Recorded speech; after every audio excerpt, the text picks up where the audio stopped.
My favorite core exercise is a dead bug. It offers so many variations and progressions so that no matter how strong you get, the exercise can be as challenging as you make it. But the biggest reason I love it is because you have feedback from the ground as to how engaged and your core is and whether you're actually controlling the movement properly. So the way you're going to set up to do a basic dead bug with legs only is as follows. Lie back on the ground and you're going to bring your feet up like so that your knees and hips are both at 90 degrees. And in the most basic variation, your arms are resting at your side or on your belly. Now, what I want you to do to start is to learn how to engage that core. So it's really going to feel like bringing your belt buckle and the bottom of your rib cage closer together and closing that space. You may notice that your low back presses towards the ground in doing that.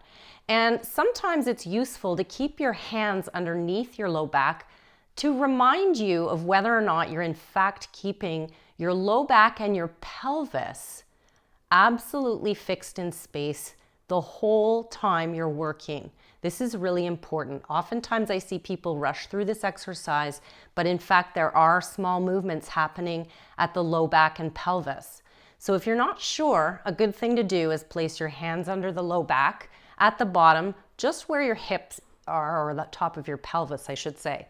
Then what you're going to do, engage the core and inhale, and as you exhale, you're going to lower one leg towards the ground, and for the count of 1, bring it back up, alternating the legs in this fashion. So you're going to lower for the count of 3 and come up for the count of 1. Now, common questions. How low do I lower my foot? Do I touch the ground? That depends. If what you notice as you lower your leg towards the ground, you notice a lifting of your low back away from the ground, then you have to stop short of that. The range of motion, or how far you go down with your foot, depends on your current level of strength. As you develop greater strength, you'll be able to tap your heel to the ground while keeping an absolutely strongly engaged core and a stable low back and pelvic position. Subsequent to that, you can involve the arms. In this progression, you're going to reach toward the sky with your arms nice and straight at the elbows, just above your shoulders. And from there, as you lower one leg, the opposite arm is going to reach up behind your head. And when you come back, the arm returns to the start position. You alternate opposing limbs in this fashion.